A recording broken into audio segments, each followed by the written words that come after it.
So a lot of you have probably heard people in the generation older than you complain about, oh, things are changing, they're not like they used to be. And maybe you've even said that yourself. You know, these kids are 6, 7 years old, they have cell phones, and they're on social media, they really shouldn't be, and you start to sound a little old-fashioned. Well, one of the things that's going on nowadays is that we have clearly moved out of what we call the modern era, even though we still have a lot of modern sensibilities in this current day. But we're more in the postmodern era, where a lot of the old ways of doing things start to seem a little out of date, a little strange even, when we think about where we're going as a society. And we're going to explore in these slides the difference between modernism and postmodernism to show that we are really in now a postmodern society, even though some of those modern ideas still stick around. So earlier in the course we talked about the communicator, then the message, getting a little broader, to the conversation, to the relationship, then the group, then the organization a little bit, and now finally society. And so we're going to talk about society mostly in terms of this move from modern to postmodern society. So first, what is modern? Well, modern or modernity does not refer to the word today. A lot of us think that modern means right now. Modernity and the modern movement, intellectual movement, really goes back to around the turn of the century, so from the 19th into the 20th century. And you see that period certainly through the Industrial Revolution and up to about the Depression. And that's usually where people think the postmodern era started to take over. Some postmodern thinking started to come into the picture. So what is modernity? Well, modernity describes a societal phenomenon such as science and rationality and drive for efficiency that all hope that we can think and rationalize ourselves into a better world through science, through political progress. So the modern idea is that if we just work hard enough and put our heads together and have the right politics and policies and the right application of science, we can solve all of the world's problems. And that's a really clear goal here, is to literally solve all or almost all of the world's major problems, like cure all diseases, end all wars, and solve all kinds of other problems like famine and other even minor sicknesses. So the modern era really wanted to resolve all these things and create a kind of perfect world, or utopia, whereby these modern philosophers of the day pictured what they called the end of history. Built on the shoulders of Nietzsche, Freud, and Karl Marx, people imagined that they could create such a perfect world that there would be no more need for history books, because there'd be nothing left to write about. The end of history. Everything would be solved, and the historians would sit down at their typewriters or computers, and there'd be nothing to say. It would be just like when the weather is always perfect. What is there to really say? 72 and sunny. Pretty soon you don't need a meteorologist. If it's 72 and sunny all the time, you don't really need someone coming on the news to tell you what the weather's going to be like. In the same way, you wouldn't really need historians, because the world would be a near perfect place. So the people who were championing this idea of modernity really were pretty serious about the goals. They wanted to create a perfect world, a utopia. And so the postmodern era comes after that, and they no longer are looking for that perfect world.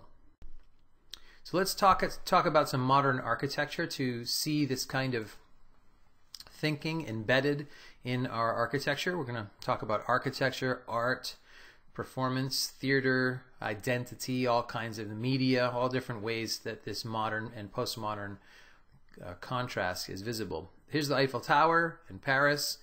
It has a very beautiful shape in terms of four legs, very symmetrical. Everything's proportional and even. There's an elevator. It's all organized. Lots of rationality, lots of science and thought went into this, and it's reaching up for the sky as a symbol of what we can achieve. Probably all familiar with that. This is in the late 1800s. and I think it was right before the turn of the century. Here is the Chrysler Building, also a very modern marvel, you might say. And you can tell it's the Chrysler Building and not the Empire State because of the rounded or domed shape toward the top. It doesn't have flat levels of flat observation decks like the Empire State Building. So this is around the very beginning of the Depression. The 1930s it was completed, early 1930s it was completed, but again, a nice wide base, a main entrance, everything's rational, logical, and literally the sky's the limit. Well, look what we can achieve through modern science, through modern engineering. It dwarfs some of the buildings at its base, which were the ones that were built just decades before it. And it really does symbolize all that we can achieve. Very modern thinking here. Here's the Empire State Building. It has flat observation platforms. Some of you may have been up there. The view is breathtaking. Again, it's all organized, symmetrical, everything's balanced, and it looks like a typical skyscraper. Skyscrapers are modern achievements, and it really captures the sensibilities that look what we can do. If we can build this, there's nothing we cannot accomplish if we just get organized and put our heads together.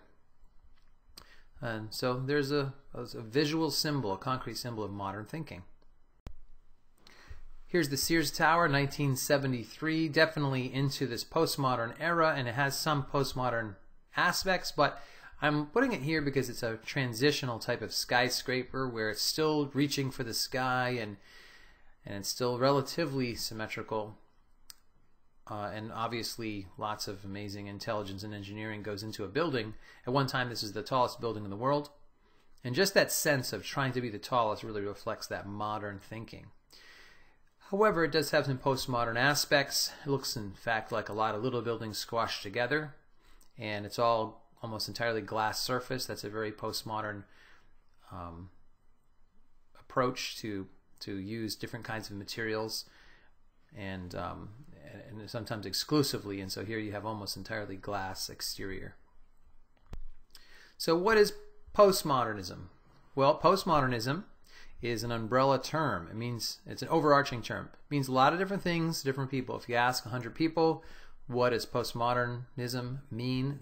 You'll give you 100 different answers. So we're just going to describe it here in these terms. It describes both a condition or state of things. In other words, a description of how things are. In other words, we live in a postmodern era. That's just describing the times that we live in. And it's also a viewpoint, or it's a justification for how things should be, for example.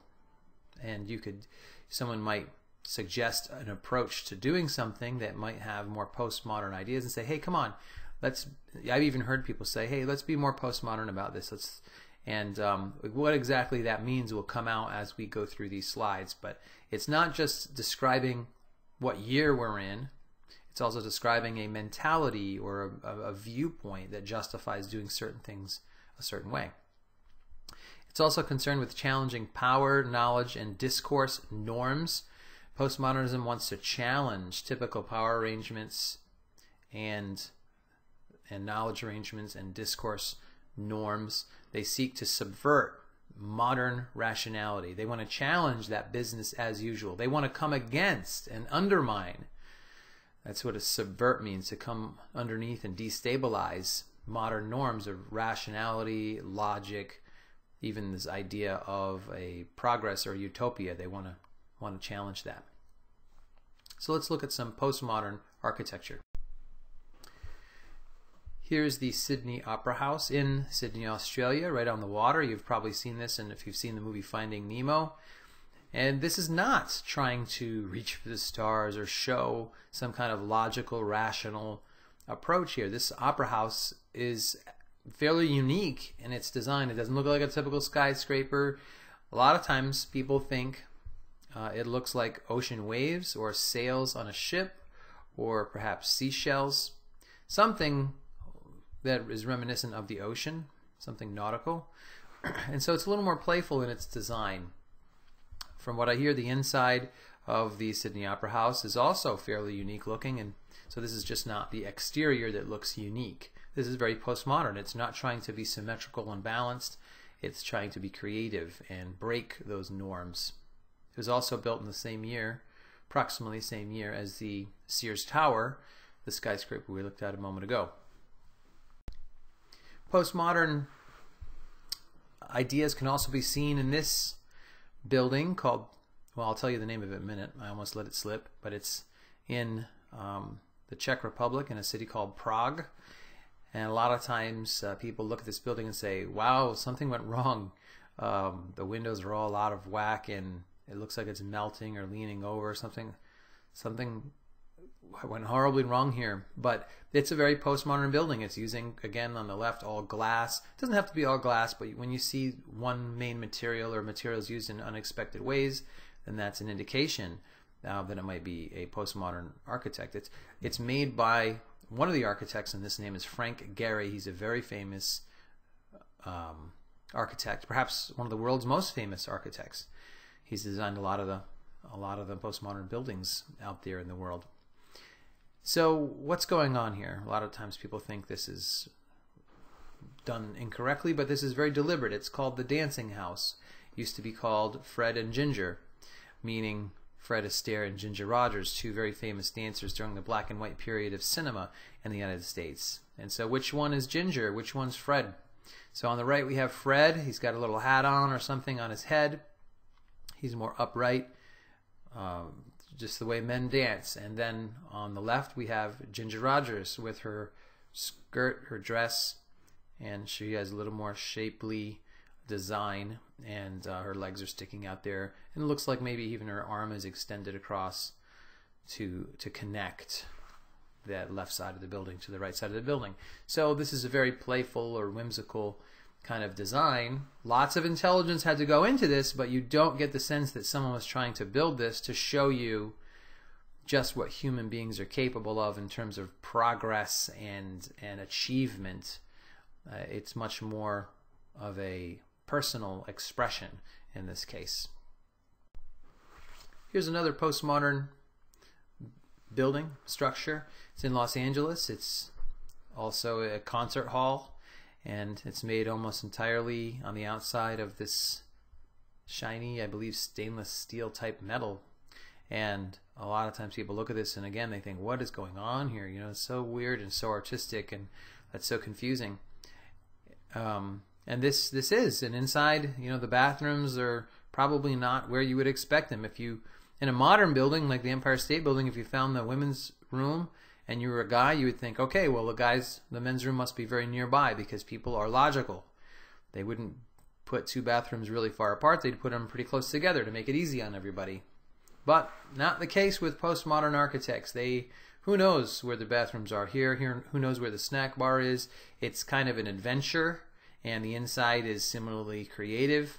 And this is a very postmodern building. It's not symmetrical or balanced. It's not, there's no indications that they are trying to show off in terms of their ability to build things nice and high and show progress. It's not about a perfect world. It's about expression. This is not an actual building in that it has not been built yet, but it does give you a glimpse into the future. There are various architectural contests, different times and places, and this is a building, a design that won, and they said they're going to take the winning design and build. I'm not exactly sure where. I read about this contest, and some of the other entries were similarly fascinating, but this is almost entirely glass. Very strange, not modern at all, extremely postmodern. Where is the main entrance? You know, how do you get where you're going? Are the floors glass too, and how does that all work out? Well, I don't know. Hasn't been built yet, but it does show you the kind of norms, architectural norms and aesthetic norms that the next generation of architects are striving for. And I don't have a video image of it, but you may have heard about the rotating building that they designed and are planning to build in Dubai. And every floor rotates independently of the others, and so the building actually changes shape throughout the day, and certain floors follow the sun, and you know, it's all very strange, but it's postmodern. It's fluid. Things are changing. They're not necessarily trying to be stable. They are doing things to be interesting.